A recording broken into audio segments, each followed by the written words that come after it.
That storm was part of a weather pattern that set the stage for the second event, which occurred on March 29th to March 31st. No one paid much attention to the fact that the first storm absolutely saturated the ground and caused our water table to rise. The second storm wreaked havoc to an area that cut across Suffolk County and parts of at least 3 New England states, and you can see it right here. Some of the press has this map. We are right in this area of the highest rainfall, so that is undeniable. That data comes from our National Weather Service. What happened on the very day that the second nor'easter began, the very day that it started raining, Governor Paterson submitted his paperwork. The ink, you know, just recently dried. He submitted his request to the President for designating Suffolk and Nassau as federal disaster areas eligible for FEMA aid for the first storm. In April, that request was granted by President Obama. In the days immediately following the second storm, and I mean immediately, within days, the FEMA teams were out here and preliminary damage assessments were made. The authorities determined that despite the fact that there was flooding and other storm-related damage in every town and village in Suffolk County, every town and village, that the valuation of the damage was a mere $6.6 million, and certainly hardly enough to justify the attention of the governor for an amended or second disaster aid request. The only avenue, it was decided at that point, by state emergency management personnel, as I understand it, and they are here, was to provide small business administration loans to those who applied and were qualified. Where do we stand now?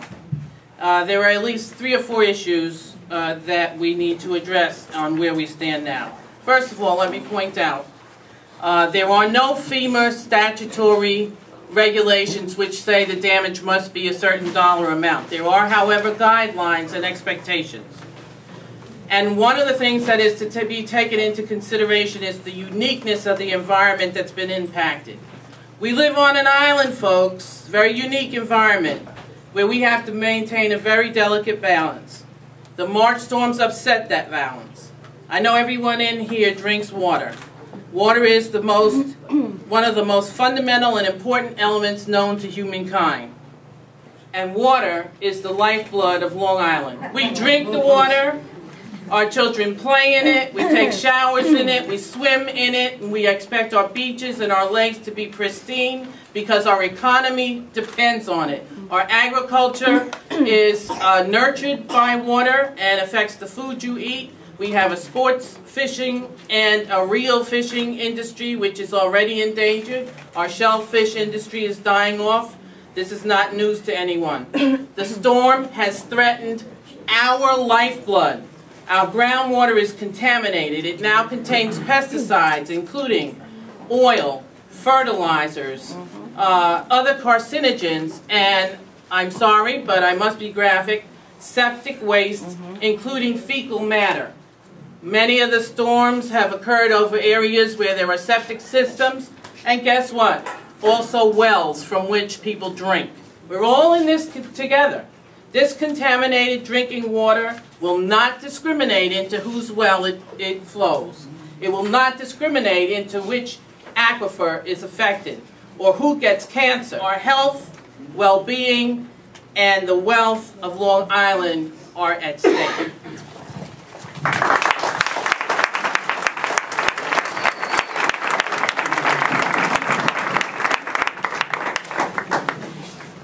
Linda Hobson currently remain displaced from my home. I left for work on March 30th, expecting to return, but instead, the Thursday after, I was transported to my home in a boat to get my personal belongings, and only the things that I could carry in my hand. I still currently have 4.5 feet of water in my basement. Due to the mold damage, my house is uninhabitable, so I will remain homeless. I am saying this so that everybody is made aware that this is not just a Horton Avenue problem. It's a Suffolk County problem.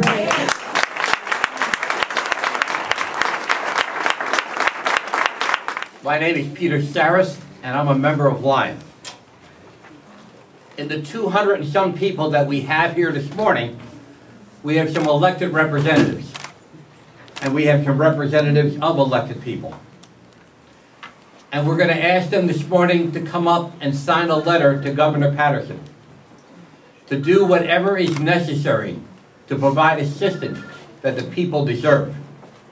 Let me say that I'm distressed to have to sign this letter, but I sign it with no reservation because it reflects precisely what I have already requested the governor to do. Senator Schumer, Senator Gillibrand, and I wrote to the governor on May 5th asking him to amend the disaster declaration request for March 13th, 15th to include the March 29-31 storm. And so we are awaiting that judgment both by the governor and by the president. And once that judgment is made, and presumably it will be a favorable one, Rhode Island has made the same request, it was granted. Connecticut has made the same request that is under consideration. We believe that the president will grant the request, and that then opens up the possibility of FEMA assistance for the March 29-30 storm in addition to the March 13-15 storm. I've actually sent this letter or a similar letter to the governor back in April, or right after he made his declaration for the SBA loans. I asked him to reconsider, and that I was concerned that there wasn't an accurate count of all the damage in Suffolk County, because I had constituent cases continuing to pile up in my office as far away as Shelter Island. Mr. Chairman of the Water District, I assure you, I promise you, your drinking water is safe. We draw the water from deep wells in the Magathie Aquifer. We sample the water on a regular basis. Your drinking water is safe. I don't want anybody to leave this room and think we are not on top of that. The level of contamination that Mrs. Coverdale was speaking about is in the upper glacial aquifer. About the only people that pump from the upper glacial aquifer are the farmers. So the farmers just keep recycling whatever there. Most residents are hooked up to public water. And we are having a meeting actually at Senator Lavalle's office next week to try to make sure every resident in Riverhead is hooked up to public water. Your water is safe, okay?